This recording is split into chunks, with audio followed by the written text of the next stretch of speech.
She was a mail-order bride humiliated and rejected for being too fat at the altar. Now Alina Hargrove stands alone, stranded in a Montana frontier town filled with whispers and stares. When a scarred newspaper owner offers her a job, she discovers a battle for truth against powerful enemies. Only together can they expose corruption and find the love others denied them. Before we start the video, comment where you are tuning in from. Alina Hargrove clutched her handkerchief as the stagecoach jolted over another rut in the dusty road. 6 days of travel had left her exhausted, her corset uncomfortably tight and her hope wavering. The letter from Theodore Blackwood, her soon-to-be husband, lay folded in her reticule, the paper worn thin from repeated readings. The words had sustained her through the journey. A fine home awaits you, as does a man who values intelligence and good character above all. The stagecoach lurched to a halt. Silver Creek, the driver announced. Alina took a deep breath, smoothed her travel-worn burgundy dress, her finest remaining after her family's financial collapse, and accepted the driver's hand as she descended. Silver Creek, Montana territory sprawled before her, a single main street lined with wooden buildings, nothing like the Boston society she'd left behind. The autumn wind carried the scent of pine and livestock as Alina straightened her back, ignoring the curious stares of passers-by. Miss Hargrove. A tall man approached, his tailored suit and polished boots marking him as a man of means. Theodore Blackwood's letters had described him as 35, established, and eager for a bride with refinement to grace his home. Mr. Blackwood. She extended her gloved hand, noticing the momentary widening of his eyes as they traveled from her face to her substantial figure. A flicker of dismay crossed his features before proper manners reasserted themselves. Welcome to Silver Creek. You must be tired. I've arranged accommodations at the hotel until the wedding. His voice was cordial but lacked the warmth of his letters. The Grand Hotel proved less grand than its name suggested, though Alina was grateful for a real bed after nights in stagecoach-way stations. At dinner, Theodore's sister Agatha joined them, her pinched expression and sharp eyes assessing Alina with unconcealed disappointment. My brother described you as having a certain presence, Agatha remarked, cutting her meat with precise movements. He failed to mention how substantial that presence would be. Alina's cheeks burned. My daguerreotype was taken last spring. Indeed. Agatha exchanged glances with Theodore. Montana winters require hardier stock than Boston produces, I fear. After the uncomfortable meal, Theodore guided Alina to a quiet corner of the lobby. Miss Hargrove, I must speak plainly. Your correspondence showed intelligence and breeding, but you were not forthright about your... He gestured vaguely toward her figure, physical attributes. Alina stiffened. My letters were truthful in all matters of consequence. Perhaps in Boston your size is not of consequence. Here a rancher's wife must work alongside her husband. I question whether you could manage such demands. His expression softened with practiced sympathy. I believe we should reconsider our arrangement. Sleep eluded Alina that night. By morning her eyes were rimmed red, but her spine was steel as she dressed for Sunday services, where she would meet the community she had traveled so far to join. The simple wooden church filled quickly with townsfolk in their Sunday best, curious eyes finding the newcomer. Theodore arrived with Agatha, nodding stiffly to Alina before taking a seat 3 rows ahead. After hymns and scripture, the pastor smiled benevolently. I understand congratulations are in order for Theodore Blackwood and his bride-to-be. Theodore stood, clearing his throat. There has been a misunderstanding. Miss Hargrove and I have decided we are incompatible. There will be no wedding. The collective intake of breath from the congregation was audible. Alina sat frozen, humiliation washing over her as whispers rustled through the church. She forced herself to keep her head high as she walked out afterward, ignoring the pitying glances and murmured comments. Back in her hotel room, Alina counted her remaining funds. The journey had depleted most of her savings, leaving enough for perhaps 2 weeks of lodging. The stagecoach east wouldn't return for a month, and the ticket would consume nearly everything she had left. The next morning, she ventured into town, inquiring at each shop about employment possibilities. The general store owner wouldn't meet her eyes. The dressmaker claimed she needed someone slender to model garments. The schoolteacher's position was filled by the mayor's niece. By afternoon, the pattern became clear. Theodore Blackwood's influence extended throughout Silver Creek. They're all afraid of crossing him, explained Mrs. Wilson, the boarding house owner who offered Alina a slightly more affordable room than the hotel. Theodore owns the largest cattle ranch in the county and holds notes on half the businesses in town. What am I to do? Alina asked, more to herself than to Mrs. Wilson. The newspaper might need help, the older woman suggested. Caleb McCreary keeps to himself since the accident, doesn't care much what Theodore thinks. The Silver Creek Chronicle's office sat at the edge of town, its weathered sign hanging askew. Inside, papers were strewn across surfaces, dust coated the printing press, and the lone occupant scowled at Alina from behind a cluttered desk. Caleb McCreary's face bore the evidence of some past trauma. A jagged scar ran from his right temple to his jaw, pulling his features into a permanent grimace. His left hand, missing two fingers, absently shuffled papers as he regarded Alina with suspicion. "We don't need any society stories," he said before she could speak. "And I've heard about Theodore leaving you at the altar, so if you're looking for a sympathetic ear, try the saloon." Alina refused to be intimidated. "I'm looking for employment, Mr. McCreary. I handled my father's business correspondence for years and can write well enough. A Boston lady wants to work for a failing newspaper." He laughed without humor. "What does Theodore Blackwood think of that?" "Mr. Blackwood's opinions no longer concern me." Alina removed her gloves and picked up a discarded article. "Your semicolons are incorrectly placed, and you've misspelled acquisition 3 times on this page alone." Caleb's eyebrows rose. "Correcting a man's grammar is hardly the way to secure a position. Is allowing errors to be printed preferable?" Alina met his gaze steadily. "I need work, you need help. Pride seems a luxury neither of us can afford at present." Something shifted in Caleb's expression, not quite respect but reassessment. 2 weeks trial, don't expect much pay until we increase subscriptions." Alina nodded, already surveying the chaos of the office. "When did your brother die?" Caleb stiffened. 8 months ago, the mine collapse. I'm sorry." She removed her coat and hung it carefully on a hook by the door. "Shall we begin with organizing your accounts? One should know precisely how dire the situation is before attempting to improve it." As Alina rolled up her sleeves and approached the teetering stack of ledgers, she felt Caleb's eyes on her. For the first time since arriving in Silver Creek, someone was seeing beyond her size to her capabilities. It wasn't much, but it was a beginning. Alina spent her first day at the Chronicle organizing the chaotic office, unearthing months of unpaid invoices and uncollected subscription fees. The ledgers told a grim story of declining readership and mounting debt. When Caleb returned from interviewing the mayor about the new schoolhouse, Alina had created neat stacks of papers and a list of urgent matters requiring attention. "The situation is worse than I imagined," she said, showing him the figures. "You've lost nearly half your subscribers since February." Caleb's expression darkened. "People read James's articles. Mine don't hold the same appeal. Your brother was the writer. James had the gift for words. I handled the technical aspects, the printing press." Caleb flexed his damaged hand unconsciously. "Now I do both poorly." Alina read his draft about the schoolhouse. The facts were present but lifeless, the language stiff and formal. "May I make some suggestions?" Caleb shrugged. "Can't make it worse."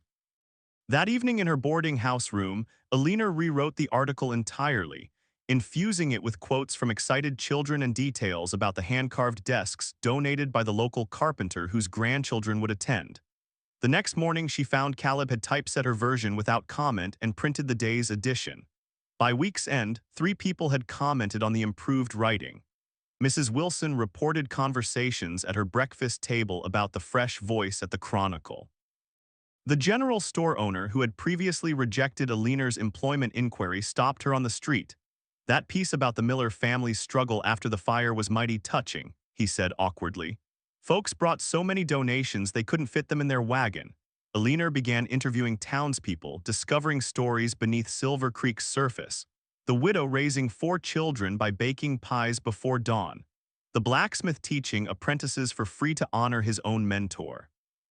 With each article, more subscribers renewed their lapsed accounts. Gradually, Caleb revealed fragments of his past. He had been a mining engineer with promising innovations until the collapse that killed James and mangled Caleb's hand and face. The brothers had purchased the newspaper with their mining profits, with James writing while Caleb's designs improved the printing press's efficiency. "After the accident, I couldn't return to the mines." Caleb explained one evening as they worked late. James insisted we continue the paper together. Then pneumonia took him in February and I've been barely keeping it alive since. You've done more than many would have managed, Alina said softly. The office door banged open, startling them both. Theodore Blackwood stood in the doorway, his expression thunderous. McCreary, a word about that woman you've hired. He barely glanced at Alina. She's not suitable for respectable business. Caleb's scarred face remained impassive. Miss Hargrove has improved our circulation considerably. She misrepresented herself to secure passage west. Such deceitfulness reflects poorly on any establishment employing her. Alina felt her cheeks flush. I never misrepresented myself, Mr. Blackwood. Theodore continued, addressing Caleb as if she hadn't spoken. Silver Creek has standards. I would hate to see the Chronicle's reputation tarnished further. Interesting concern from someone who hasn't renewed his advertisement in 6 months, Caleb replied. Perhaps you'd like to settle your outstanding account while expressing your community concern. Theodore's jaw tightened. Consider my advice a courtesy, McCreary. Good day. He departed without acknowledging Alina. You shouldn't antagonize him, Alina said when the door closed. He holds significant influence here. So did my brother. Caleb returned to his typesetting. Theodore called James's editorial about mine safety inflammatory too, a week before the collapse. The next morning, Mrs. Wilson greeted Alina with concern. There's talk at the Mercantile. Theodore is telling folks you falsified your correspondence, that decent people shouldn't support a paper employing a woman of questionable character. Alina's hands trembled as she arranged her hair. My writing stands on its merit. At the office, she found the front window smeared with mud, obscuring their latest headline about the Harvest Festival. Inside, Caleb was scrubbing at the glass, his movements awkward with his damaged hand. This isn't your battle, Alina said, taking the cloth from him. It became mine when he walked into my newspaper. Caleb's voice was gruff. Your article on the Sanderson farm equipment improvements is excellent, by the way, technical but accessible. The compliment warmed her more than it should have. That afternoon at the general store, Alina overheard whispers about her size, her failure to secure a husband. Mrs. Collins, the banker's wife, openly moved away when Alina approached the counter. My husband doesn't approve of women working in men's professions, she sniffed. Especially women who lack the discipline for proper feminine appearance. Before Alina could respond, Caleb's voice came from behind her. Mrs. Collins, your subscription renewal came in yesterday. Miss Hargrove will process it promptly, despite your commentary on her professional qualifications. The woman flushed and hurried out. Alina turned to Caleb, surprised to find him carrying parcels of supplies. You needn't have done that, she said as they walked back to the office. James always said silence before ignorance only feeds it. Caleb's expression softened momentarily. Besides, you defended me last week when Peterson made remarks about my face. Alina remembered how she'd firmly informed the saloon owner that Mr. McCreary's appearance reflected his survival, not his character, and that his whiskey advertisement contained 3 spelling errors she would correct before printing. The afternoon mail brought an anonymous note. Decent towns have no place for women who don't know their place. Alina tucked it into her pocket without comment, but more followed in subsequent days, some mentioning her size, others suggesting impropriety between her and Caleb. Despite these challenges, women began visiting the newspaper office. First, Mrs. Wilson's niece requesting coverage of her quilting circle's charitable work. Then the midwife sharing statistics on healthy births in Silver Creek compared to larger towns. Alina wrote these stories, highlighting ordinary lives and achievements previously overlooked. Subscriptions increased steadily. The Chronicle expanded from 4 pages to 6, featuring Alina's new series Silver Creek Stories, profiling community members. Farmers renewed advertisements for the harvest season, and the newspaper's ledger showed black ink for the first time in months. Working late had become their pattern. One evening, as they edited copy side by side, their shoulders touched. Caleb didn't move away immediately, and neither did Alina. The contact lasted only moments, but the warmth lingered long after. Later that week, Agatha Blackwood cornered Alina outside the post office. My brother was right about you, she hissed. Turning the newspaper against respectable business interests with your bleeding heart stories. The Chronicle reports facts, Miss Blackwood. If those facts contradict your brother's narrative, perhaps his actions deserve examination. You'll regret making an enemy of Theodore Blackwood, Agatha warned. This town was peaceful before you arrived. At night, Alina found Caleb studying mining maps spread across his desk. She placed a cup of coffee beside him, noticing the tension in his shoulders. Something's not right, he murmured. These property sales Theodore's been arranging, they follow a pattern. Alina leaned closer, her skirts brushing against him. What kind of pattern? These homesteaders all struggled after last year's drought. Theodore offered just enough to cover their debts, claiming Christian charity. His finger traced boundary lines. But these properties form a line along Ridge Creek where my soil samples showed silver deposits before the mine collapse. You think he knows about silver there? I think Theodore Blackwood doesn't make charitable gestures without profit motives. Caleb looked up, his face inches from hers. This could be significant, Alina. It was the first time he'd used her given name. The intimacy of it hung between them as their eyes held. For a moment, Alina thought he might lean forward, close the distance between them.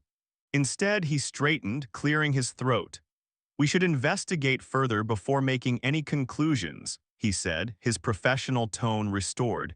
Yet something had shifted between them, a recognition of shared purpose and growing trust that transcended their professional relationship.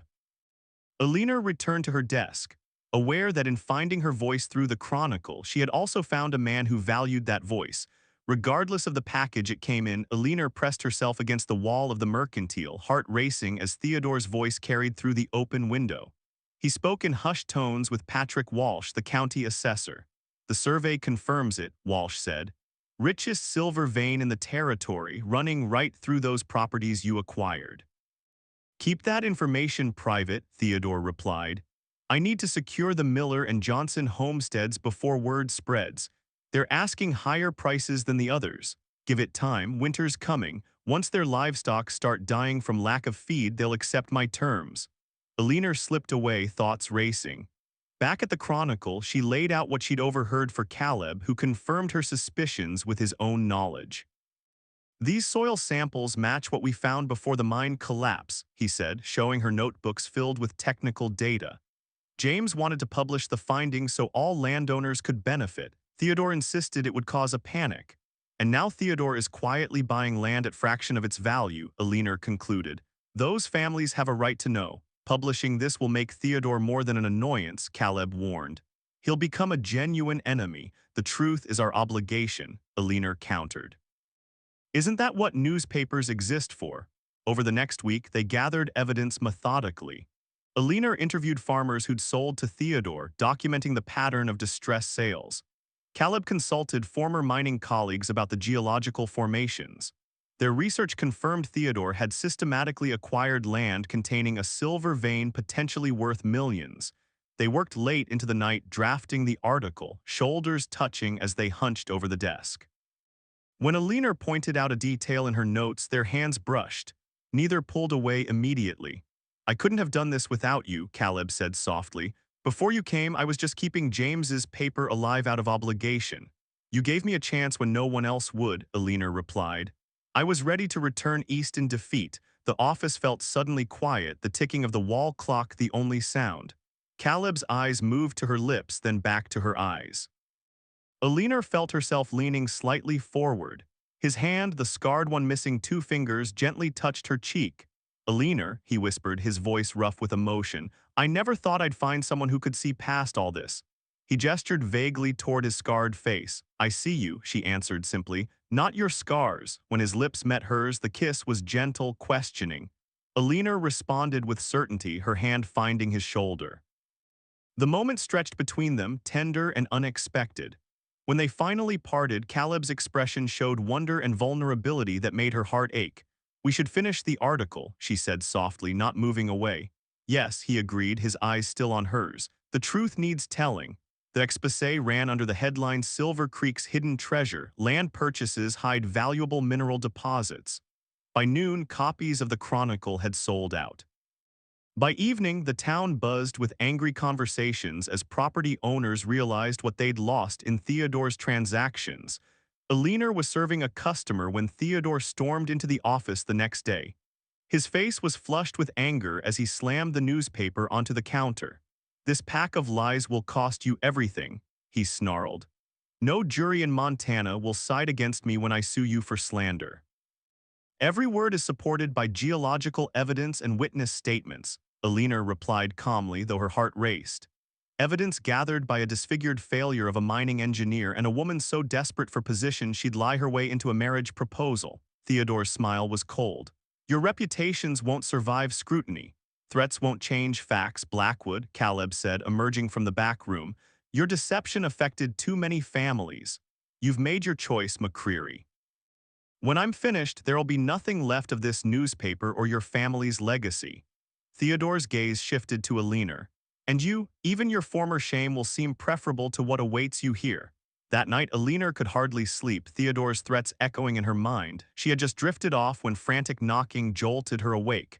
Mrs. Wilson stood in the hallway, her nightcap askew. The newspaper office, it's on fire. Alina ran through the streets in her nightclothes, a shawl hastily thrown over her shoulders. The Chronicle building blazed against the night sky, flames consuming the wooden structure.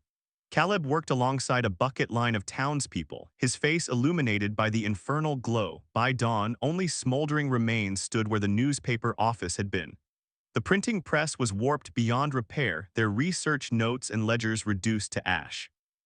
Alina stood beside Caleb, her hand finding his as they surveyed the destruction. I'm sorry, she whispered. This happened because of our article, Caleb's expression hardened. Because of Theodore's crimes, don't accept blame for his actions. Over the next days, Silver Creek's mood shifted. While some residents expressed sympathy, others whispered that the Chronicle had invited trouble by attacking a pillar of the community. Theodore publicly expressed regret that McCreary's carelessness with lamp oil caused such destruction, a thinly veiled accusation of responsibility. Alina noticed Caleb withdrawing, spending hours staring at the burned office remains.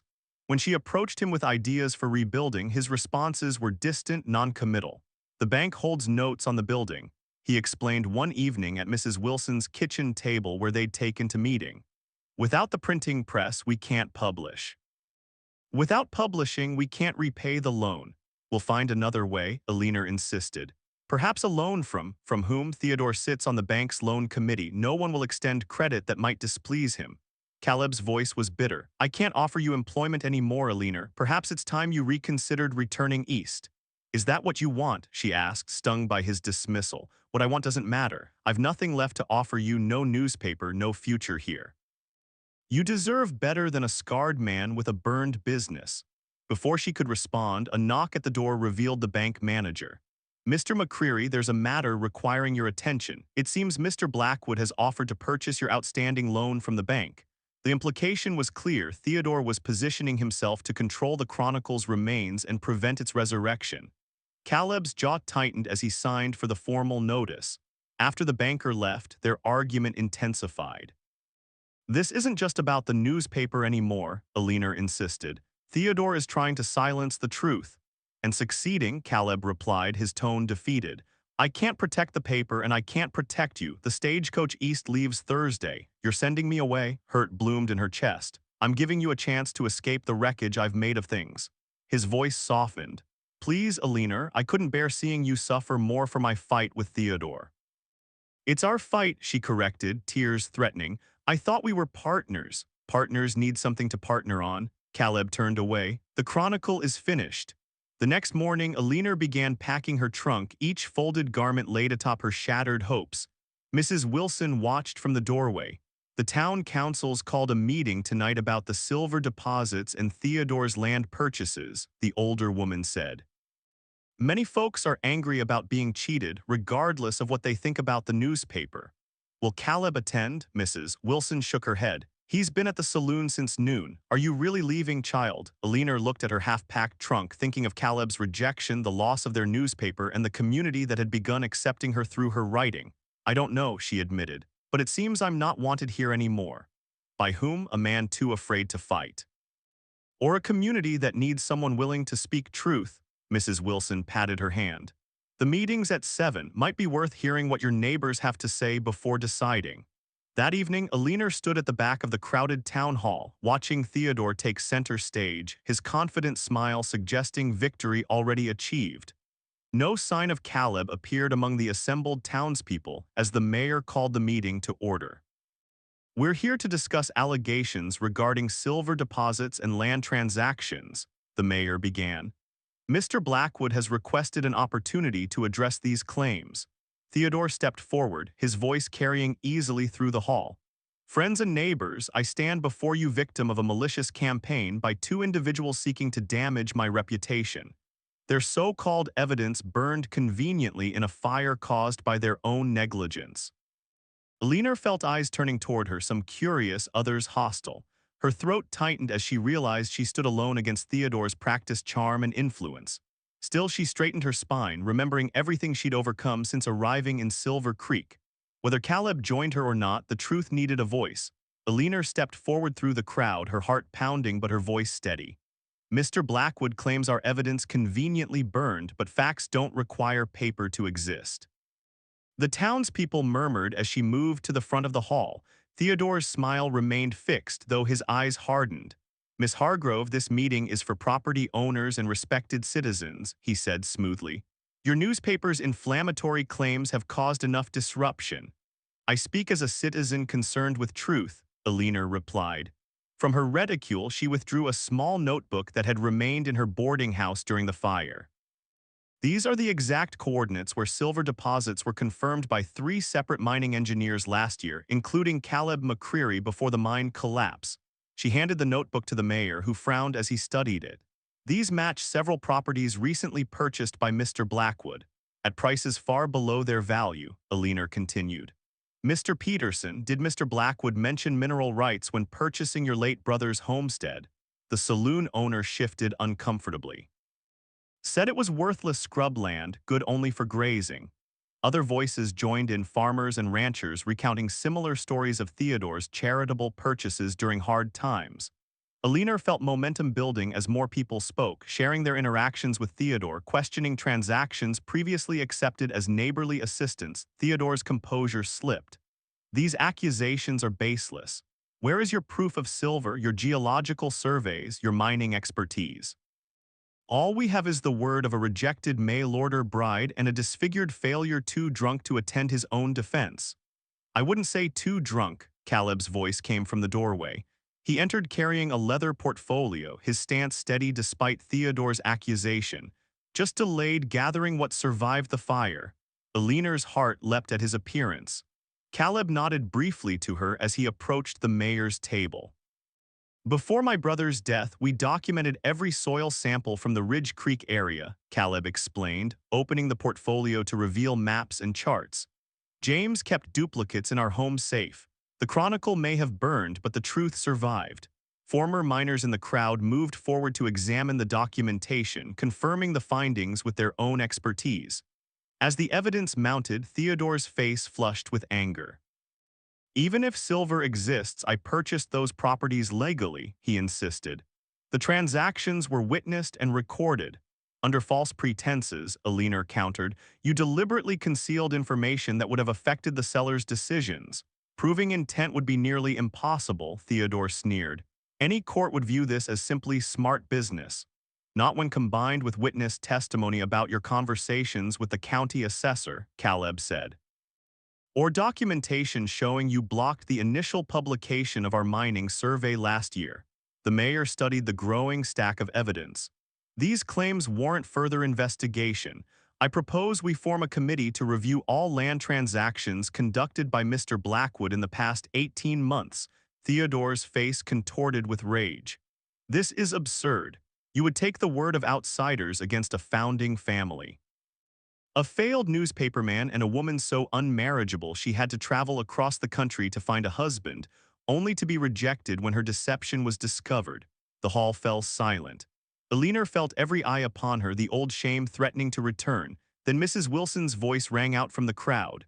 Is that what you tell yourself, Theodore Blackwood, that you rejected her? I recall it differently. I recall a man too small in spirit to recognize true worth when it stood before him. Murmurs of agreement spread through the crowd. The midwife stepped forward.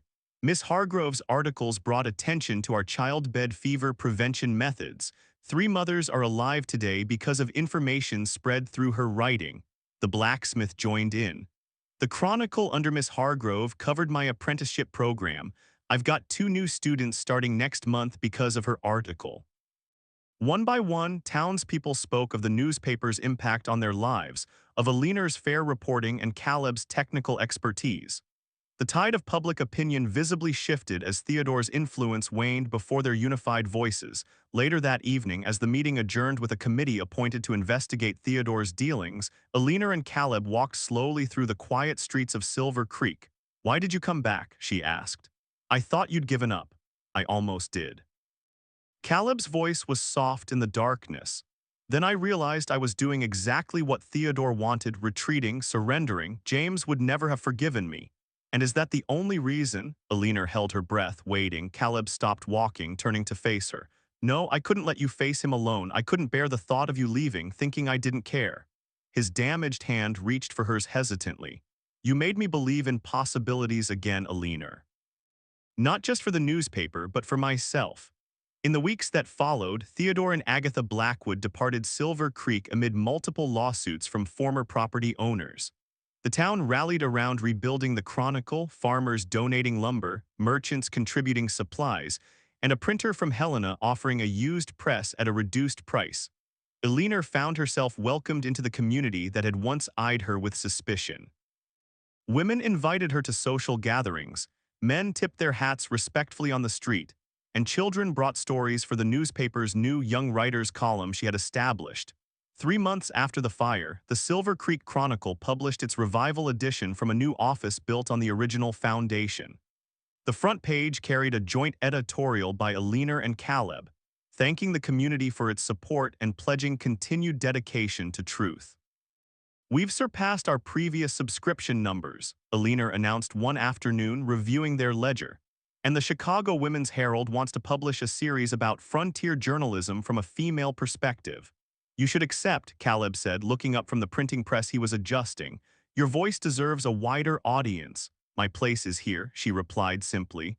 "This is where I found my voice." The bell above the door jangled as Mrs. Wilson entered with a basket of fresh bread. "For you 2 workaholics who forget to eat regular meals," she chided affectionately. After she left, Caleb approached Alina's desk with unusual nervousness. "I've been meaning to ask you something." He placed a small box beside her ledger. "I've been working on this at the Assier's office in the evenings." Inside the box lay a ring of polished silver, delicately etched with a pattern resembling printed text. Alina's breath caught as she lifted it. "It's from the first silver sample we confirmed on Ridge Creek," Caleb explained. "I thought it fitting since that discovery brought us together." "It's beautiful," she whispered. "Alina Hargrove, would you consider another type of partnership, one that would make us partners in life as well as business?" Her eyes filled with tears as she stood, closing the distance between them. "I would consider it the greatest blessing of my life." 6 months later, the Chronicle announced the marriage of its editors in a simple ceremony attended by most of Silver Creek. They exchanged vows in the same church where Theodore had once publicly rejected Alina, the symbolism lost on no one. With the newspaper's success and proceeds from their share of the silver mining rights, justly distributed among all affected landowners, they purchased Theodore's former mansion. The spacious home provided room for expanded newspaper offices downstairs and comfortable living quarters above. One spring evening, Alina sat at her desk by the window overlooking the mountains, working on the beginning of a memoir about her journey west. The first paragraph flowed from her pen. She arrived expecting rejection but found her worth in a town of silver and a man of gold. Caleb entered quietly, placing a cup of tea beside her. "Still working, just finishing." She smiled up at him, accepting the gentle kiss he offered. "I was thinking about how fortunate my circumstances turned out to be. Fortunate that Theodore rejected you." Caleb raised an eyebrow. "Fortunate that his rejection led me to discover my true value," Alina clarified, taking his scarred hand in hers. "And fortunate that I found someone who saw that value from the beginning, even when I doubted it myself." Outside, Silver Creek settled into evening routines, lamps lighting in windows, families gathering for dinner, the distant sound of piano music from the hotel. Inside, Alina and Caleb shared a moment of quiet contentment, 2 people who had found in each other not just acceptance, but celebration of who they truly were.